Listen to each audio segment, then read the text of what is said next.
Hello Trash Pandas, I hope you're sitting comfortably in your garbage cans because today I want to talk about Digimon and it's probably going to be a long one. And apologies in advance if I sound a little bit like a dying elephant. I'm recovering from this ongoing lurgy that has just been affecting everybody.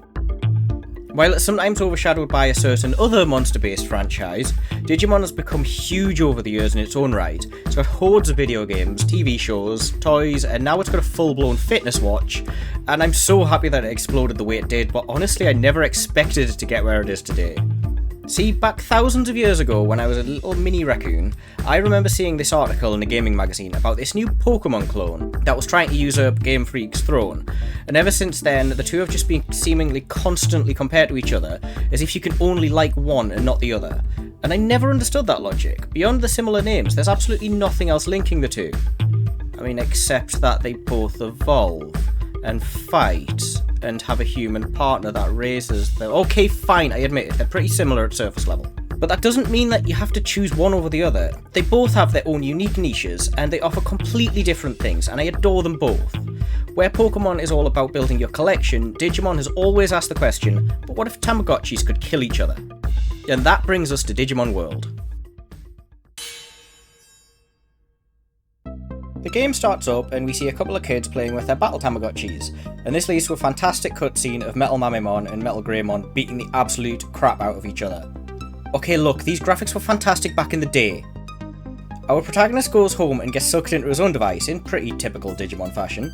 After you pick your name and answer a few questions to determine whether you're going to start with Agumon or Gabumon, you wake up in a field with an old man and a load of blobs, and you're basically told that the digital world is in trouble, all of the residents have lost their memories and they're becoming feral, and Digimon basically dragged you here because you're clearly the best at caring about Digimon. You know, because you make them beat each other up. So you set off on your journey to recruit more Digimon and restore File City to its former glory, and also leave digital poops all across the landscape. You see, following its Tamagotchi roots, Digimon World leans heavily into the virtual pet angle. So while training your Digimon is vitally important, you also need to feed it, discipline it, let it rest, and always make sure you know where the nearest toilet is. And how good or bad you are at raising it will determine what it evolves into, alongside its weight, battle stats, and sometimes even just where you happen to be at the time. If you go all out training and don't let your Digimon rest, Numamon. If you absolutely nail the care but you forget to train, Numamon. If you just let it poop everywhere, actually Sukamon. But don't worry if you don't get it right from the start. See, time is always going to be against you and your Digimon has a pretty short lifespan. So after a couple of in-game weeks, it's going to succumb to old age, and it'll be reborn as a Digi-Egg, letting you choose which one you want next. It can also pop its clogs if you let it lose too many battles, but if this happens, the game basically doesn't trust you to make good decisions anymore, so instead it'll pick the Digi-Egg for you. But you'll be going through this cycle a lot. As you progress, you'll be able to train your Digimon better and better, and that's not to mention that certain types of Digimon are going to be needed to get into certain places. For example, there's areas that can only be accessed by a virus or a vaccine Digimon. Or the fact that fire Digimon are going to really suffer in the frozen area and they become ill. So recruiting Digimon comes in a massive variety of forms. Most of the fodder enemies you'll encounter are basically recolours of main series Digimon. So if you see a unique colour to the regular enemies that's a bit more familiar to you, it's usually going to be an important encounter, and talking to them is going to either lead to you just recruiting them, or it'll be a boss fight. Or maybe you'll go running errands dumping dirt outside of a mine. You could go curling with a penguin. Or start running a shop with the absolute worst customers in the universe. So much of this game is just wacky and unpredictable, and I love it! The battle system is a really interesting one, and it'll probably be what makes or breaks this for most people. See, you don't actually have any direct control over your Digimon. Starting out, it has absolutely no commands, and it's just going to do its own thing. As its intelligence starts to increase, it'll learn commands like attack or defend, and eventually you can even select specific attacks.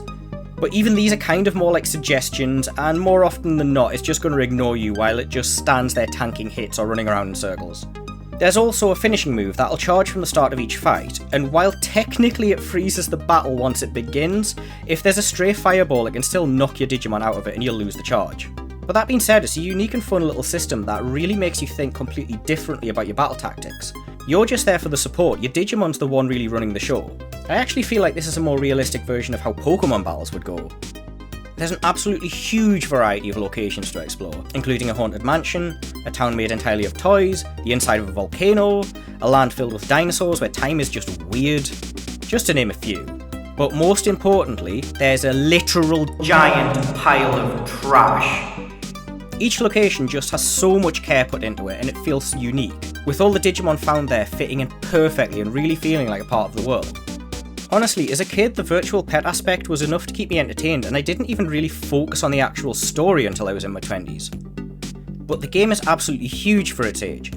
It has a load of interesting lore, and the variety of just locations and visuals is staggering. Even if graphically it hasn't really aged all that well. But let's be honest, I'm biased. For me, like a lot of other people, Digimon World was my first real introduction to the franchise, and it'll always have a special place in my heart because of that. For years I actually wondered why there'd never been any sort of remaster, or why the later Digimon World games never tried to build on the potential of these mechanics. Well, it turns out apparently I've just been living under a digital rock, because while putting this video together I actually discovered Digimon World Next Order, which has already been out for 5 years. I'm only a very short way into the story, but so far it's been an absolutely fantastic dive back into what made Digimon World so great. It has all of the same virtual pet mechanics, and a battle system that stays true to the original, just adding a little bit of polish here and there to make the experience that much smoother. Oh, and the soundtrack is amazing, much of it being modernised versions of the original tracks. But I'm just going to put a pin in this for now. I really think it deserves its own video, and I want to talk about it much more in depth when I've actually experienced more of it. I did not play it. Next. What? Okay, look, Digimon World 2 never actually got a PAL release, which actually sucked because I really wanted it, but at 10 years old I didn't really have the resources to import a copy. But I am trying to get a hold of a copy now, so what I want to do is post a video of my first impressions when I do get a hold of that.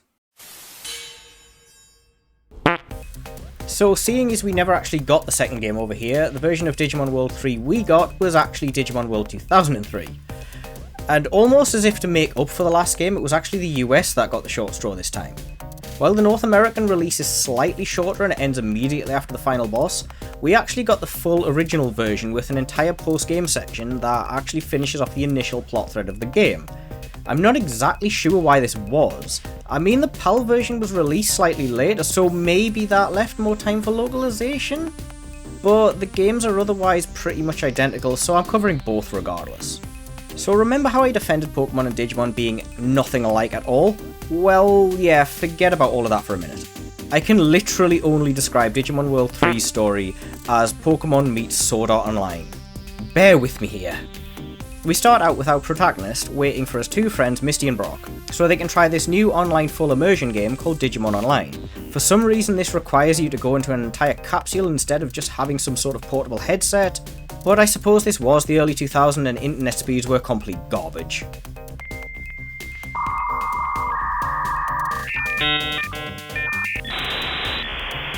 Once you enter the building, you go through some dialogue, and then that leads to some more dialogue, allowing you to finally unlock some dialogue, and then you get to create your account and pick your starter Digimon. I'm not gonna lie, this game is going to talk your head off, so be prepared to mash that X button. Then after some more dialogue and a quick tutorial battle, you're off to collect your gym badges and become the world champion. And that's basically it for your motivation right now before you boot it out on your own. At this point I was actually genuinely expecting to be handed a Pokédex. It's not far into the game though that everything starts to go wrong, with Team Rocket shutting down the game and making it so that nobody can log out, and eventually they unleash this artificially made Digimon that gets a little bit out of control. Although I suppose it's a game, so aren't they all artificially created? And so naturally you just ignore all of this and continue your quest, until eventually you're forced to take the fight to the big bad corporation. Without spoiling too much, it all comes down to a conclusion where everybody gets turned into pigs, and the new evil Digimon just goes haywire and tries to destroy the planet. So you know the usual stakes. And if you have the US version, that's it. You beat the big bad, credits happen, and then the next time you load a save, it lands you right before everything you just did. The missing chunk has you explore the server after it's been semi-repaired, so you don't really have access to everything, but you get to go and challenge the city leaders again and move on to the champion, who is actually surprisingly challenging and fun fight. Well, all of this is possible if you bother to collect all of the legendary weapons anyway, which are mostly only available pre-credits, and the game doesn't really tell you about them. So if I'm ripping on the story so much, why do I love this game? Honestly, I actually don't have an answer to that. But the level of depth into the battle mechanics and the sheer number of Digimon there are to unlock is seriously impressive. This time around you get a party of 3, and at the start you get to choose between the pack that punches really hard, the pack that's pretty or well balanced, or the pack that is unpredictable, whatever that means. But honestly, it doesn't really matter which one you pick. You can unlock every other starter Digimon by finding and defeating their ultimate forms, and every Digimon gets access to every single Digivolution anyway through a complicated tree that's unique for every partner. I really like this setup. You can set entirely different Digimon for each partner to ready yourself for just about anything, and at higher levels you can even load techniques so the other forms can access them when they wouldn't normally. For example, letting your Greymon use healing techniques because you loaded them from your Angemon. While the battle system looks a lot like any other JRPG, under the hood it's actually a lot more complicated than that. Instead of just being assigned certain elements, each Digimon has better or worse resistances to each element, and these can be trained out to balance your weaknesses. The same goes for each stat. Training can completely warp a Digimon into a role that it was never meant to take, and you can push this even further by equipping armour, weapons, accessories.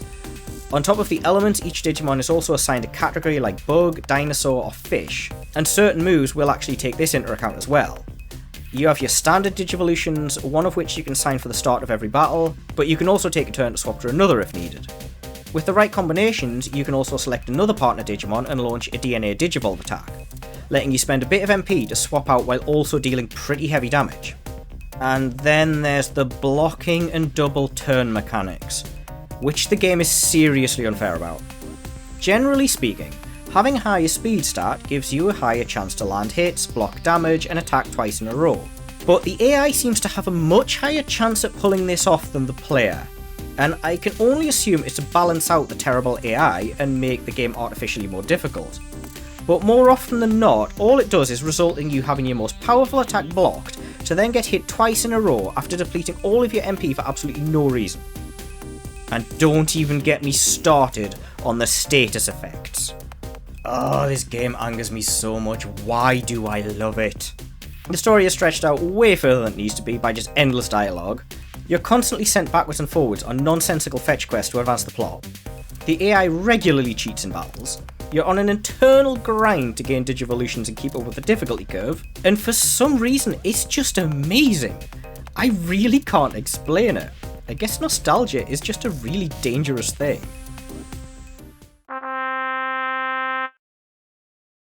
Okay, so full disclosure, I almost didn't actually include this one, but Digimon Rumble Arena is just so much fun. It's a cartoony 2D platformer fighting game, you know, a genre that absolutely never became popular. It has a pretty decent roster, some fun unlockable characters, and it has actual voice acting from the Digimon series. Oh, and the mechanics are just so hilariously unbalanced, it's fantastic. There are so many ways to just stun-lock your opponents to death, and the game's final boss basically just abuses it over and over as its main tactic. It had a sequel on the PS2 that actually balanced out a lot of these mechanics and it improved the Digivolve system, but it's just not the same without the carnage. It's a great little fighting game that's heaps of fun unless you cause arguments with your friends, and isn't that what life's all about? So I wanted to focus solely on the PS1 era of Digimon simply because there's just such an incredible list of Digimon games out there, and I couldn't possibly cover them all. I mean, there's even been an MMO at this point, and like 1,000 mobile games. But I've even just skimmed the surface of the Digimon World games.